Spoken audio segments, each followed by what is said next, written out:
The citadel of 12 suns floated in the darkness between stars. It was old, older than most species could remember. For 40,000 years, the Galactic Council had ruled from this station, and in all that time, no one had ever challenged them. Until now, High Arbiter Velketh stood at the center of the great chamber, his tall gray form casting a long shadow across the polished floor. Around him sat the representatives of 12 species, each one ancient, each one powerful. Together, they controlled more than 10,000 worlds. Their fleets numbered in the hundreds of thousands.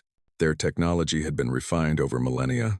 They were, by any measure, the masters of the galaxy. Today, they had gathered to discuss a problem. A small problem, really. A young species from a tiny yellow star at the edge of explored space. They called themselves humans. 300 years, Velketh said, his voice echoing through the chamber. That is all the time they have been among the stars, and yet they spread like a disease. The other representatives murmured in agreement. The Krorath ambassador, a massive creature covered in thick scales, slammed one fist against his seat. 47 worlds, he growled. They have taken 47 worlds without our permission. They reverse-engineered our jump gate technology, added the Synthera delegate, her voice soft but angry. We gave them basic trade access. They used it to steal our secrets. Velketh raised one hand for silence. The chamber went quiet. The humans have refused every offer of protectorate status, he said. They will not submit to population controls. They will not accept our guidance. They believe they are our equals. A sound rippled through the chamber. It might have been laughter. We have dealt with species like this before, Velketh continued. Young races often believe they are special. They learn otherwise. He pressed a button on his console, and a massive holographic display appeared in the center of the chamber. It showed a small blue planet orbiting a yellow star. Earth, the human homeworld. The cleansing fleet is in position, Velketh announced. 12,000 warships from every council race. More than enough to erase their military capacity and occupy their worlds. The representatives nodded. This was standard procedure. They had done it hundreds of times before. A young species grows too bold, refuses to submit, and the council reminds them of their place. Some species fought. Some surrendered immediately. In the end, all of them knelt. Establish communication with their leader, Velketh ordered. A moment later, a human face appeared on the display. She was a small creature, at least compared to most council species. Her hair was dark and pulled back from her face. Her eyes were calm, almost empty of emotion. I am Director Chen Wei-Lin, she said. I speak for Earth and its colonies. Velketh studied her for a moment. Humans were strange creatures. They looked so fragile, so weak, and yet they had spread across 47 worlds in just 3 centuries. There was something unsettling about that. Director Chen, Velketh began. The Galactic Council has watched your species with growing concern. You expand without permission. You take technology that does not belong to you. You refuse the guidance of your elders. Chen said nothing. She simply watched him with those calm, dark eyes. This cannot continue, Velketh said. The Council has decided to offer your species one final chance. You will surrender all military vessels and weapons. You will accept population controls on every world. You will allow Council governors to oversee your governments. He paused, letting the weight of his words settle. If you refuse, the cleansing fleet will advance. We will destroy your orbital defenses, eliminate your military capacity, and occupy your homeworld. Your species will be reduced to a manageable level. You will become a protectorate, whether you wish it or not. The chamber was silent. Every representative watched the human female, waiting for the fear to appear on her face, waiting for the begging to begin. Chen's expression did not change. You have 72 hours to accept these terms, Velketh finished. I suggest you use that time wisely. For a long moment, Director Chen said nothing. She seemed to be thinking, considering his words. Then she did something strange. She smiled. It was a small smile, barely visible, but it was there. High Arbiter, she said, her voice calm and quiet. I will relay your terms to my government. But before I do, I would like to offer the Council some advice. Velketh's eyes narrowed. In 40,000 years, no species had ever offered the Council advice after receiving an ultimatum. Speak, he said. Chen leaned forward slightly. Her smile faded, and something cold entered her eyes, something that made Velketh feel, for just a moment, deeply uncomfortable. Run! The display went dark. For several seconds, no one in the chamber spoke. Then the Krorath ambassador burst out laughing. His deep voice echoed off the walls, and soon the other representatives joined him. The sound filled the chamber, loud and mocking. Run? The Krorath said, wiping tears from his eyes. The little creatures tell us to run? They are mad, the Synthara delegate said, shaking her head. Completely mad. Velketh did not laugh. He stood perfectly still, staring at the empty display where Chen's face had been. Something about her words bothered him. There had been no fear in her eyes, no desperation, no anger, only certainty. He pushed the thought away. It was ridiculous. Humanity was a young species with limited resources and primitive technology. They had 47 worlds against the Council's 10,000. They had a few hundred ships against the Council's hundreds of thousands. They were nothing. Admiral Yithrin, Velketh said, opening a channel to the cleansing fleet. Begin standard approach to the Sol system. You have authority to commence operations when the deadline passes. Understood, High Arbiter, came the reply. It will be done. Velketh turned back to the Council. This matter is settled, he announced. In 72 hours, humanity will learn its place, as every species has before them. The representatives nodded and began to discuss other matters. Trade disputes, border conflicts, the usual business of empire.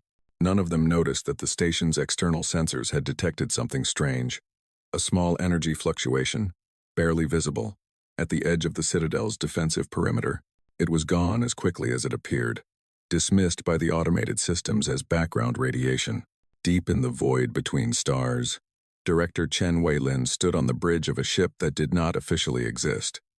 Around her, officers worked in silence, their faces lit by the glow of holographic displays. They received the message? She asked. Yes, Director, her aide replied. They gave us 72 hours. Chen nodded slowly. That was generous of them. She turned to face the main display, which showed the Citadel of 12 Suns, in perfect detail. Every defense system, every patrol route, every weakness. Signal the fleets, she said quietly. Begin Phase 1. The humans had been watching the Council for a very long time. They had been learning, preparing, waiting. The Council thought they had 72 hours to break humanity. They were wrong. Admiral Yithrin stood on the command deck of the Eternal Judgment, the largest warship in the cleansing fleet. Through the observation windows, he could see thousands of vessels stretching into the darkness. Ships from every Council race, gathered together for one purpose, to teach humanity its place. Yithrin was old, even by the standards of his long-lived species. He had commanded fleets for over 2,000 years. He had crushed rebellions on 100 worlds. He had watched species rise and fall like waves against a shore. This operation would be no different. Admiral, his communications officer reported. The deadline expires in 70 hours. Should we hold position? Yithrin considered the question. Standard protocol called for waiting until the deadline passed. But what was the point? Humanity would never accept the Council's terms. They were too proud, too foolish. Why delay the inevitable? Begin approach to the Sol system, he ordered. Standard formation. We will be in weapons range of Earth in 6 hours. The fleet began to move. 12,000 warships, the largest force assembled in centuries, advancing toward a single blue planet. On the observation deck, Yithrin allowed himself a moment of satisfaction. He had heard stories about humans. They were supposed to be clever, resourceful, dangerous, but he had heard such stories about many species before crushing them. In the end, they all fell the same way. Admiral, the shout came from his sensor officer, a young female with wide, frightened eyes. We are detecting energy signatures, many of them, emerging from fold space. Yithrin frowned. Location? Everywhere, Admiral. They are all around us. The main display flickered, then filled with new contacts. Red dots, appearing in clusters, spreading across the tactical map like blood and water. Impossible, Yithrin whispered. Ships were emerging from fold space. Human ships. Not a few dozen, not a few hundred, but thousands. They appeared from every direction, materializing out of nothing, taking positions around the cleansing fleet in perfect formation. "Count them," Yithrin ordered, his voice barely steady. His sensor officer worked frantically at her console. Her face grew paler with each passing second. "Admiral, I count 11,000 vessels. All human design. All armed. 11,000 ships. Where had they come from? Humanity was supposed to have a few hundred military vessels. A small defense force. Nothing that could challenge the Council. They came from everywhere." The sensor officer continued, her voice shaking. "From the Sol system, yes, but also from... Admiral, these signatures are coming from systems we thought were empty. Dead systems. Asteroid fields. Some of them emerged from inside the corona of a star." Yithrin stared at the display. The human fleet had completely surrounded his forces.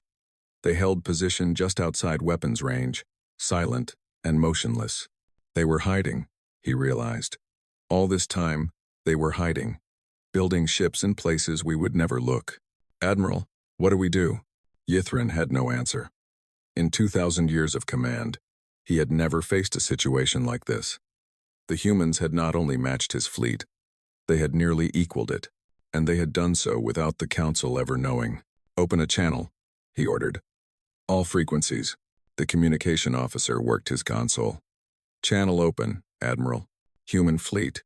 This is Admiral Yithrin of the Galactic Council. Your presence here changes nothing. You are still outnumbered. You are still outmatched. Stand down, and perhaps the Council will show mercy." Silence. No response came. "They are not responding, Admiral." Yithrin felt something he had not felt in centuries. Fear. "Admiral," another officer shouted. "We are receiving an emergency transmission from the Citadel of 12 Suns." The main display changed, showing the feed from the Citadel. High Arbiter Velketh's face appeared, twisted with confusion and anger. "Yithrin, what is happening?" "Our sensors have detected unknown objects inside our defensive perimeter. 12 objects, each no larger than a shuttle. They appeared without warning, without any sign of approach." The Admiral's blood ran cold. "Inside the perimeter? That is impossible. The Citadel's defenses are the strongest in the galaxy." "I know what our defenses are," Velketh snapped. "Yet these objects are here. We cannot identify them. We cannot lock weapons on them. They simply appeared." Yithrin looked back at the human fleet surrounding his forces. They still had not moved. They still had not fired. They were waiting. "High Arbiter," he said slowly. "I believe we have underestimated the humans." "Underestimated? They are insects. They are..." The transmission cut off. For a moment, there was only static. Then a new face appeared on the display. Director Chen Vailin. "Admiral Yithrin," she said, her voice calm and pleasant. "I hope I am not interrupting anything important." Yithrin stared at her image. "How are you doing this? How did you get ships inside the Citadel's defenses?" Chen smiled. It was not a friendly smile. "You gave us 72 hours, Admiral. We appreciated the gesture, but we only needed 3. 3 hours? To do what? To put everything in place." Chen leaned back in her chair. "You see, Admiral, the Council made a mistake. They assumed we were young and foolish. They assumed we would act like every other species they had conquered. They never considered that we might be different." "Different how?" "We learned from your history, Admiral. We studied every species the Council had destroyed or absorbed. We saw the pattern. A young race grows too quickly. The Council issues an ultimatum, and then the cleansing fleet arrives. It has happened hundreds of times." Chen's eyes hardened. "We decided it would not happen to us." On the display, the 12 objects inside the Citadel's perimeter began to glow. Yithrin watched in horror as they projected massive holographic images into the Council chamber itself. "What is this?" Velketh's voice could be heard in the background, filled with terror. "What are you showing us?" Chen's smile widened. "The truth, High Arbiter. The truth about what humanity has been doing while you ignored us." The holographic images showed 12 different worlds, the home worlds of every Council species, and above each world, hidden in the shadow of moons, lurking in asteroid belts, waiting in the darkness of space, were human ships, fleets of them, thousands of them, ships that had been in position for years, waiting for this moment. We could have struck first, Chen said softly. We could have destroyed your homeworlds without warning. We could have ended this war before it began. She paused, letting her words sink in. We chose not to. We chose restraint. We chose to give you a chance to walk away. But you did not take that chance, High Arbiter. You threatened our world. You threatened our people. The human fleet around Yithrin's forces began to move. Slowly, silently. They closed the distance. Weapon systems powered up across 11,000 ships. Now, Director Chen said, you will learn what happens when you threaten Earth. Admiral Yithrin watched the human ships advance. For the first time in 2,000 years, he understood what it felt like to be prey. The hunters had become the hunted. The council chamber had fallen into chaos. Representatives shouted over each other, their voices mixing into a roar of fear and confusion. The holographic images of their homeworlds hung in the air above them, each one showing the human fleets that had been hiding in their shadows. High Arbiter Velketh stood frozen at the center of the room. His mind could not process what he was seeing. Human ships above his homeworld, human ships that had been there for years. Waiting, watching. This is a trick, he said, his voice weak. It must be a trick. Director Chen's face filled the main display. She watched the chaos with calm, patient eyes. It is not a trick, High Arbiter, she said. Every ship you see is real. Every weapon is armed. They have been in position since before you even considered threatening us. Impossible. The Krorath ambassador rose from his seat, his massive body trembling with rage. No species could hide so many ships for so long. Our sensors would have detected them. Your sensors look for what they expect to find, Chen replied. They expect engine signatures, energy outputs, communication signals. Our ships produce none of these things when they are silent. They simply drift. Like asteroids, like debris, like nothing at all. She let those words hang in the air. We call them ghost ships, she continued. They can remain inactive for decades if necessary. No heat, no power, no sign of life. Your patrols passed within kilometers of them and never knew. Velketh felt his legs weaken. He gripped the edge of his console for support. Why? He asked. Why would you do this? We offered you peace. We offered you protection. Chen's expression changed. For the first time, real emotion showed on her face. Cold, bitter anger. You offered us slavery, she said. You offered us the same choice you have given to hundreds of species. Submit or die. Kneel or be destroyed. She shook her head slowly. We studied your history, High Arbiter. We know what happens to protectorate species. Their populations are controlled. Their technology is limited. Their governments are puppets. They exist only to serve the council. That is the natural order. Velketh protested. Younger species must be guided. They must be controlled. Chen finished. Dominated. Kept weak, so they can never challenge you. Her voice hardened. We will not be controlled, High Arbiter. We will not be dominated. We will not kneel. The Synthara delegate stepped forward. Her silver skin seemed pale in the harsh light. You cannot fight us all, she said. Even with your hidden fleets, you are still outnumbered. The combined forces of the council are vast beyond measure. Chen nodded. You are correct. In a direct war, your numbers would eventually overwhelm us. You could throw ships at us until we were buried under your dead. You could burn our worlds and scatter our people. She paused. But that war would not be one-sided. She pressed a button on her console, and the holographic display changed. It now showed detailed information about each of the 12 council homeworlds, population centers, industrial facilities, military installations, power generation networks. We know everything about your worlds, Chen said. We know where your people live. We know where your food is grown. We know where your ships are built. We have had years to study you, to plan, to prepare. She looked directly at Velketh. If you attack Earth, your homeworld dies. Not in a year, not in a month. Within hours. Our ships are already in position. They carry weapons you have never seen. Weapons designed specifically to destroy your world's ecosystem, your infrastructure, your ability to support life. Velketh's mouth went dry. You would commit genocide? No, Chen said quietly.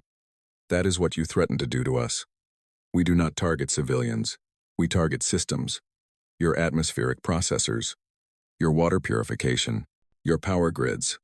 Without these things, your people would not die immediately. They would have time to evacuate, to flee. But your world would become a dead rock. She let that image settle in their minds. Every council species would lose their homeworld, she continued. Not their people, if they are wise enough to run, but their homes, their history, everything they have built over thousands of years. Gone. The chamber was silent. No one moved. No one spoke. This is what you threatened to do to us, Chen said. This is the fate you promised for humanity.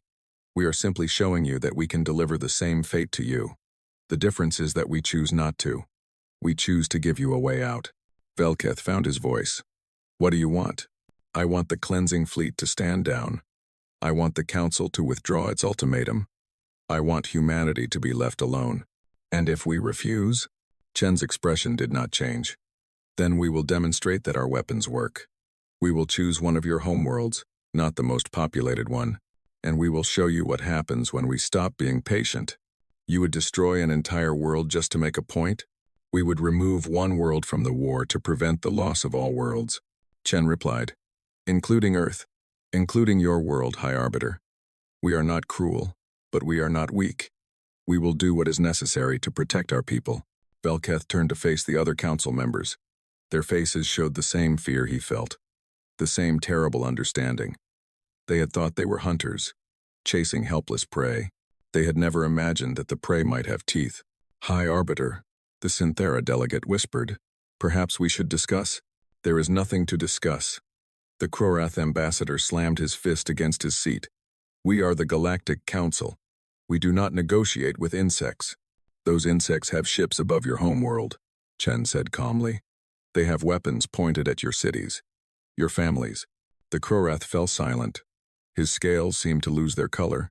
We did not start this conflict, Chen continued. You came to our system with a fleet designed to destroy us. You gave us 72 hours to surrender our freedom or face extinction. We are simply responding in kind. She leaned forward slightly. But unlike you, we are offering a real choice. Walk away. Leave humanity alone. Accept that we are not your subjects, not your servants, not your protectorate. Accept that we are equals. Velketh stared at her image. And if we do this, if we accept your terms, what then? Then we remove our ships from your homeworlds. Then we open discussions for real peace, real trade, real cooperation. Then we become partners instead of enemies. Chen's voice softened slightly. We do not want war, High Arbiter. We never did. We simply prepared for one because you gave us no choice. The Council has ruled this galaxy for 40,000 years, Velketh said slowly. We have never accepted equals. Then perhaps it is time to start. The High Arbiter looked at the holographic images of the 12 homeworlds, at the human ships waiting in the darkness, at the weapons that could destroy everything his species had built. He looked at the faces of the other council members. Some showed anger, some showed fear. All of them were waiting for him to decide. For the first time in 40,000 years, the Galactic Council did not know what to do, and somewhere in the void, Director Chen waited for their answer. The silence in the council chamber lasted only a moment. Then High Arbiter Velketh made his choice. No, he said, his voice rising with sudden fury. No, this is unacceptable. We are the Galactic Council. We have crushed empires. We have broken civilizations. We will not be threatened by these animals. He turned to the communications console, his hands shaking with rage. Admiral Yithrin, you have your orders. Destroy the human fleet. Advance on Sol. Burn their homeworld to ash. Director Chen's image flickered on the display. Her expression did not change, but something in her eyes grew colder. High Arbiter, she said quietly. I strongly advise against this course of action. Your advice means nothing to me, Velketh shouted. You think your tricks frighten us? You think your hidden ships change anything? The Council has ruled this galaxy for 40,000 years. We did not achieve that by surrendering to every species that showed its teeth. In the void near Sol, Admiral Yithrin received his orders. He stared at the tactical display, at the 11,000 human ships surrounding his fleet. His officers looked to him, waiting. For a moment, He considered refusing. He could see what was about to happen. He could see the death waiting in the darkness. But he was a soldier. He had served the Council for 2,000 years. He would serve them now. "All ships," he said, his voice heavy. "Engage the enemy." The cleansing fleet opened fire. 12,000 warships unleashed their weapons at once. Energy beams, missiles, plasma bursts, all of it racing toward the human formation. It was the largest single attack in galactic history. Enough firepower to crack a planet. The human ships did not move. They did not need to. Admiral Ythrin watched in horror as his weapons hit nothing. Energy beams bent around the human vessels, deflected by fields he could not see. Missiles exploded short of their targets, destroyed by point defense systems that tracked thousands of objects at once. Plasma bursts simply disappeared, absorbed into shields that glowed briefly blue before fading. "Impossible," he whispered. Then the humans fired back. Their weapons were unlike anything Ythrin had ever seen. Small projectiles, barely visible on sensors, traveling at impossible speeds. They punched through his ship's shields as if they did not exist. They tore through armor like paper. Ships that had weathered 1,000 battles died in seconds, ripped apart by weapons smaller than a fist. "Admiral, we are losing ships across the fleet," his tactical officer screamed. "Our shields are not stopping their projectiles." "How?" "Our shields are designed to stop energy weapons, missiles, everything. They are firing physical rounds, Admiral. Solid matter, accelerated to near light speed. The kinetic energy alone is destroying our vessels." Ythrin watched his fleet die. Ships exploded around him, one after another, like stars going out. The humans moved through his formation with terrible precision, each shot finding its target, each target dying. And then something worse began. Human vessels closed to close range and released smaller craft. Boarding drones, hundreds of them, latching onto Council ships and cutting through their hulls. Marines in powered armor poured through the breaches, fighting their way to engineering sections and bridge decks. Reports flooded in from across the fleet. Ship after ship falling silent as human soldiers took control. Crews surrendering or dying.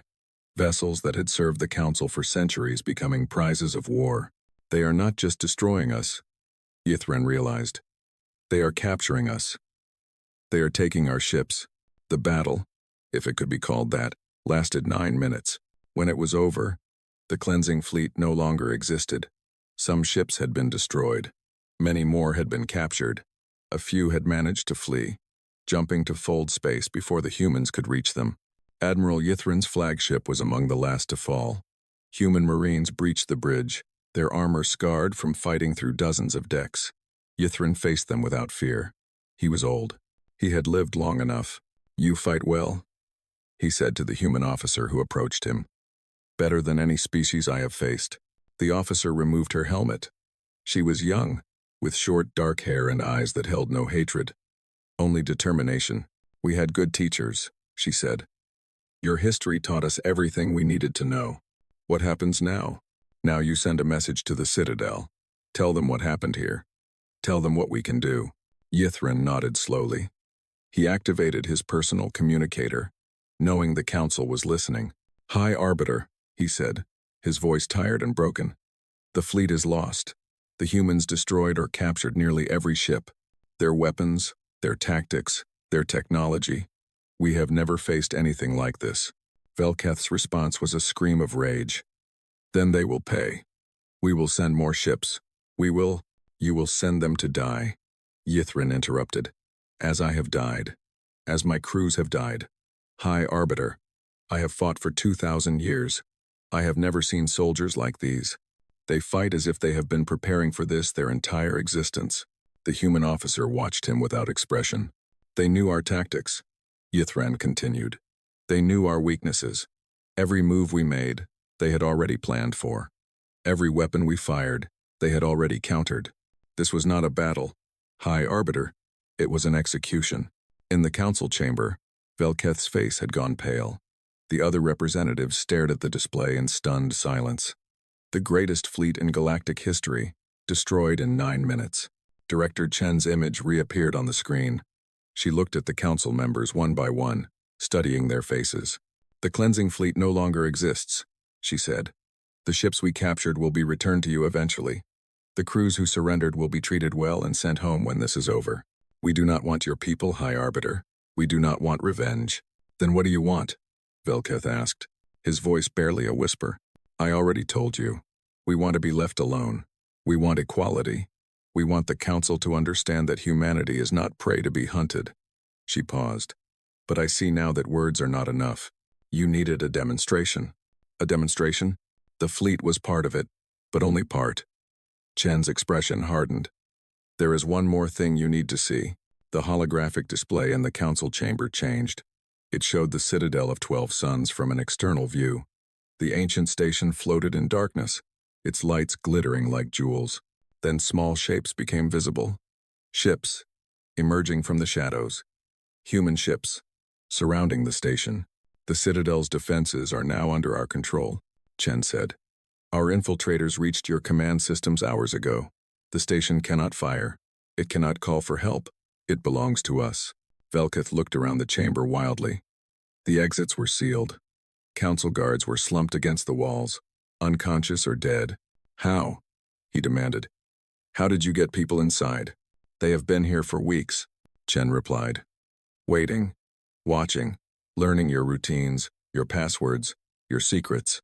When the time came, they simply walked to their positions and took control. The High Arbiter sank into his chair. His ancient body seemed to shrink. You planned everything, he said. From the beginning. We had to, Chen said. You gave us no choice. In the silence that followed, the Council realized the truth. They had not been hunting humanity. Humanity had been hunting them, and the hunt was over. The 12 Council representatives sat in silence, surrounded by human soldiers. The great chamber that had witnessed 40,000 years of galactic rule was quiet now. The holographic displays were dark. The communication systems were dead. The citadel of 12 suns, the heart of Council power, had fallen without a single shot being fired. Director Chen entered the chamber in person. She walked slowly, her boots clicking against the polished floor. Behind her came a small group of officers and diplomats, their faces calm and professional. She stopped in the center of the room, looking up at the representatives in their elevated seats. For a long moment, she said nothing. 40,000 years, she finally said. That is how long the Council has ruled this region of space. You have destroyed civilizations. You have enslaved species. You have crushed any race that dared to challenge your authority. High Arbiter Velketh tried to speak, but no words came. His throat was dry. His hands trembled against the arms of his chair. We are not going to kill you, Chen continued. We are not going to destroy your homeworlds. We are not going to do to you what you threatened to do to us. The representatives stirred, confusion mixed with their fear. Why not? The Synthera delegate asked. We would have destroyed you without mercy. Why show us mercy now? Chen turned to face her. Because we are not you. Because revenge would make us no better than the empire we just defeated. Because the cycle of violence ends here, with this moment, or it never ends at all. She walked to the main console at the center of the chamber. Her officers had already connected it to human systems. With a few touches, she brought up a galaxy map. The Council is finished, she said. As of this moment, it no longer exists as a governing body. Its authority is dissolved. Its fleets are scattered or captured. Its ability to enforce its will on other species is gone. The Krorith ambassador found his voice. It was quiet now, broken. What happens to us? You go home, Chen replied. Each of you will be transported back to your homeworld. You will no longer be leaders. You will be ordinary citizens. What your people choose to do with you after that is not our concern. And our worlds? Velketh managed to ask. Our civilizations? They remain yours. We have no interest in ruling your people or occupying your systems. We are not building an empire to replace the one we just destroyed. Chen's voice softened slightly. We want something the Council never understood. We want neighbors, not subjects. She pressed another button, and the display changed. It showed a simple symbol, a blue circle with a stylized sun at its center. This is the emblem of the Solar Alliance, she said. Our new government. It represents Earth and its colonies, united under a single banner. But it is not an exclusive banner. It is open to any species that wishes to join as equals. Equals? The word seemed to confuse Velketh. What does that mean? It means no ultimatums. No fleets arriving to demand submission. No populations being controlled or technologies being restricted. Chen looked at each representative in turn. It means that if your people want to trade with us, they can. If they want to share knowledge with us, they can. If they want to help us explore the galaxy, they can. And if they want nothing to do with us at all, that is also their choice. The chamber was silent. The concept was so foreign to them that they struggled to understand it.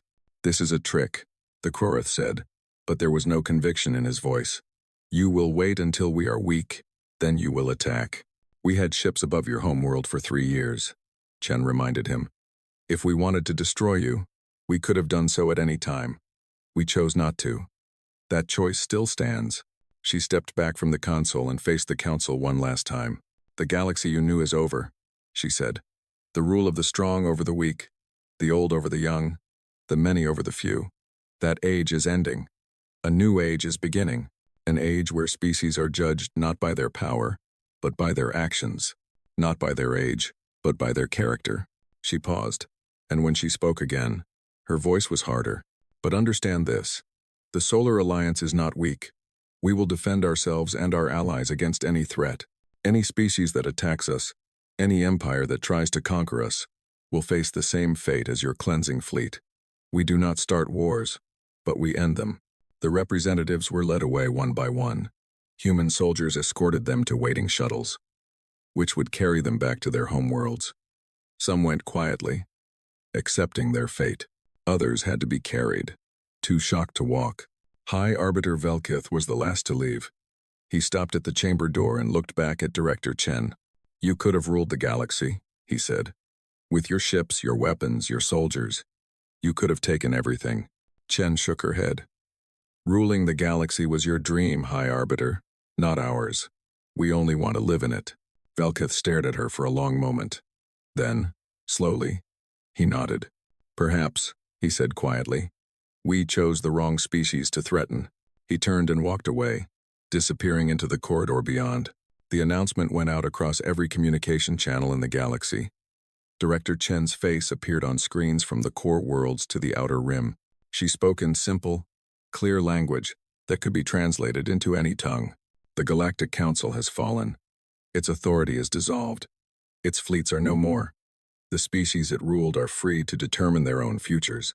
Humanity offers no threats to any peaceful civilization.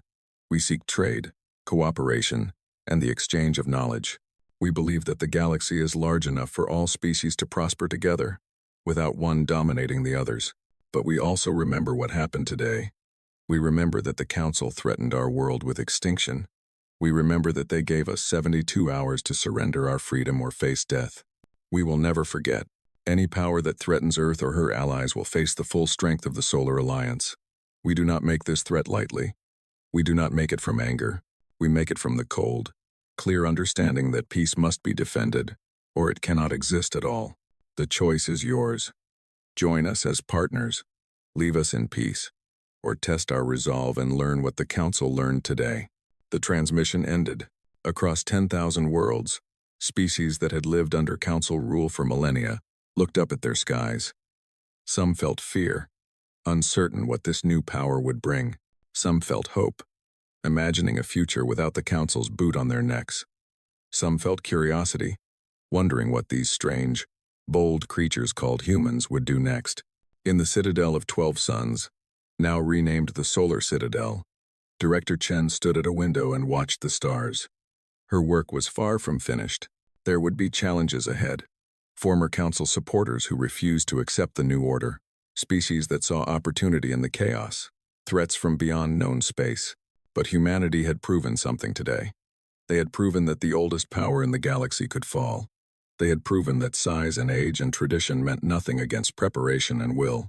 They had proven that a species barely 300 years into its starfaring age could bring down an empire that had stood for 40,000 years. The humans had been watching, learning, preparing, and when the moment came, they had not just survived. They had won. An aide approached Chen with a datapad. Director, we are receiving communication requests from over 200 species. They want to know more about the Solar Alliance. They want to know if we really meant what we said about trade and cooperation. Chen smiled. It was a small smile, tired but genuine. Tell them yes, she said. Tell them we meant every word.